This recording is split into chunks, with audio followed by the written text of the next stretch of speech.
வணிக பயன்பாட்டிற்கான எரிவாயு சிலிண்டர் மற்றும் பெட்ரோல் டீசல் தட்டுப்பாடு காரணமாக தமிழகத்தின் பல்வேறு பகுதிகளில் பெட்ரோல் பங்குகளில் வாகன ஓட்டிகள் கேன்களுடன் முற்றுகையிட்டுள்ளனர். மத்திய கிழக்கு நாடுகளில் ஏற்பட்டுள்ள பதற்றமான போர் சூழல் காரணமாக சமையல் எரிவாயு விநியோகத்தில் தட்டுப்பாடு ஏற்பட்டுள்ளது. பெட்ரோல் தட்டுப்பாடு ஏற்படுவதாக வதந்தி பரவிய நிலையில் புதுச்சேரி மாநிலத்தில் உள்ள பெட்ரோல் பங்குகளில் நேற்று நள்ளிரவு முதல் வாகன ஓட்டிகள் முற்றுகையிட்டுள்ளனர். 25 லிட்டர், 10 லிட்டர் மற்றும் 5 லிட்டர் கேன்களுடன் பொதுமக்கள் நீண்ட வரிசையில் காத்திருந்து முண்டியடித்து பெட்ரோல் வாங்கி செல்கின்றனர். இந்நிலையில் சிலிண்டர் விநியோகம் நிறுத்தப்பட்டுள்ளதால் படிப்படியாக ஹோட்டல் மூடப்படும் என ஹோட்டல் உரிமையாளர் சங்கம் தெரிவித்துள்ளது. கடைக்கான சிலிண்டர் கொடுக்கறத நிறுத்திட்டாங்க. இப்போ எங்களுக்கெல்லாம் இன்னும் 2 நாளுக்கான சிலிண்டர் மட்டும் தான் எங்கள் கையில் இருப்பு இருக்கு. இதனால் வர டூரிஸ்ட்டுக்கு உணவு கொடுக்க முடியாத சூழ்நிலை ஏற்படுது.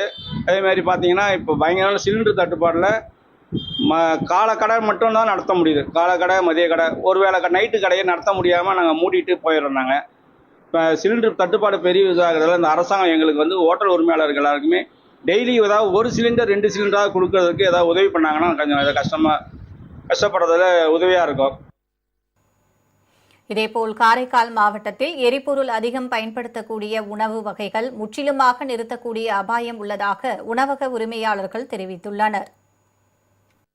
நாங்கள் கேட்டபொழுது இன்னும் ஸ்டாக் இல்லை, லோடு ஏற்றவில்லை, வந்த லோடு வந்தால்தான் கொடுப்போம் என்று சொல்லிவிட்டார்கள். வாழ்வாதாரமும் மிகவும் பாதிக்கப்படும். இது பாதிக்கப்படாமல் இருப்பதற்கு மத்திய அரசும் மாநில அரசும் கவனத்தில் கொண்டு உடனடியாக இதுக்கு ஒரு தீர்வு காண வேண்டும் என்று காரைக்கால் ஹோட்டல் அசோசியேஷன் சார்பாக கேட்டுக்கொள்கிறேன். கோவை மாவட்டத்தில் உள்ள பெரிய உணவகங்கள் முதல் சிற்றுண்டி கடைகள் வரை பாதிக்கப்படுவதாக உரிமையாளர்கள் வேதனை தெரிவித்துள்ளனர். சனிக்கிழமைக்கு 2000 சிலிண்டர் கொடுத்தாங்க.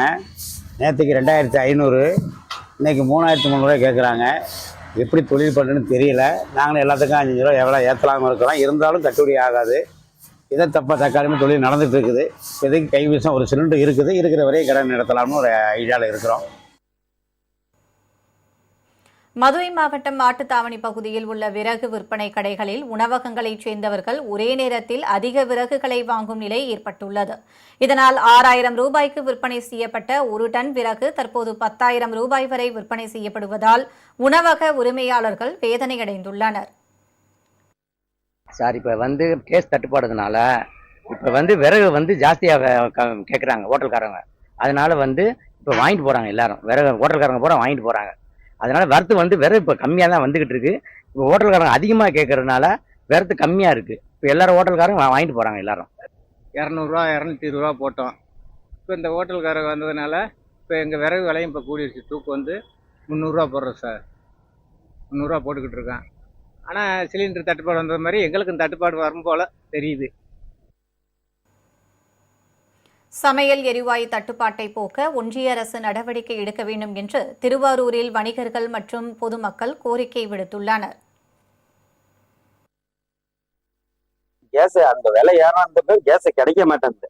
இப்படி இருந்தாக்கா நாங்க என்ன பண்றது? ஒரு 200 வருஷம் பின்னோக்கி எங்களை கொண்டு போயிட்டாங்க. காங்கிரஸ் ஆட்சி அவ்வளவு சூப்பரா நல்லா பண்ணாங்க, நிர்வாகத்திறனோட இருந்தாங்க.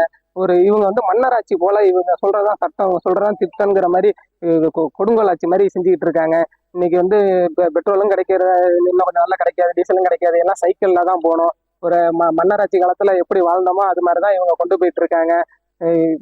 என்ன பண்ண போறேன்னு தெரியல.